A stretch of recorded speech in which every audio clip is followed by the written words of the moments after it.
I wonder if it's always like that. Folks keep growing from one person into another all their lives, and life is just a lot of everyday adventures. Well, whatever life is, I like it.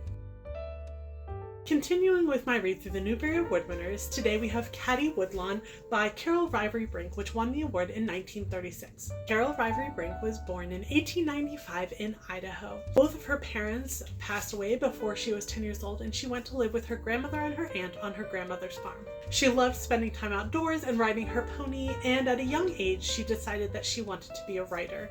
After graduating from the University of Idaho, she got married and had 2 sons. She began writing when she realized that she could write better stories than the things that her sons were bringing home from Sunday school. She wrote some stories and sent them out, and they got published, and that started a long career writing short stories, plays, essays, novels, and more, both for children and adults. Caddie Woodlawn was based on her grandmother, Caddie Woodhouse, and gave her the opportunity to capture those stories that her grandmother had told her over the years and preserve them for future generations of children to enjoy.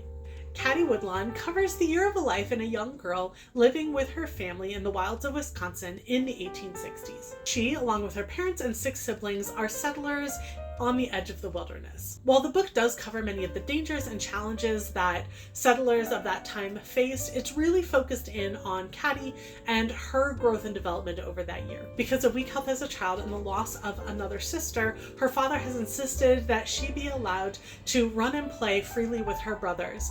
So her mother and her older sister despair of her ever becoming a true lady. What I appreciated is that although we see Caddie grow and develop over the course of the novel, she doesn't lose that spark and vivacity, and she begins to develop into a young woman without losing that fire.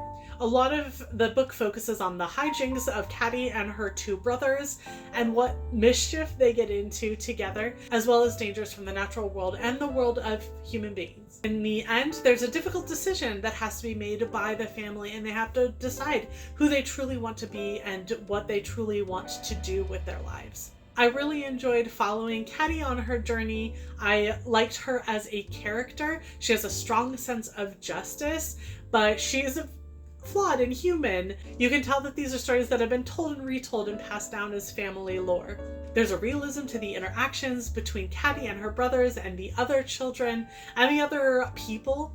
Because of the time period in which it was set and the time period in which it was written, there are some conflicting representations of the Native Americans. They are a significant part of the story. They live close to the Woodlawn's house, and Caddie and her father especially are friends with some of the members of the local tribe. The most problematic perspectives are shown as being problematic and come from the other settlers acting out of fear and prejudice, and that's very clearly laid out. But even in the more positive interactions, there's language and attitudes that come through that are rather problematic. However, as I said, there's a great deal of respect and a friendship there that shows a little bit more nuanced perspective. However, we don't get that other side of why some of the local tribes are restless and why there have been some attacks on the settlers. I think this could be a really useful conversation starter to show some of the ways that those relationships were really complex and complicated, and also talking a little bit about the history that was kind of glossed over at this time.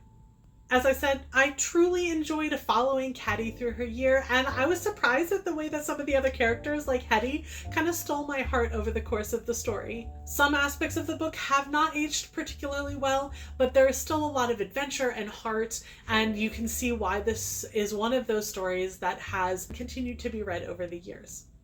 Up next, we have Roller Skates by Ruth Sawyer, which won the award in 1937. Thanks and happy reading!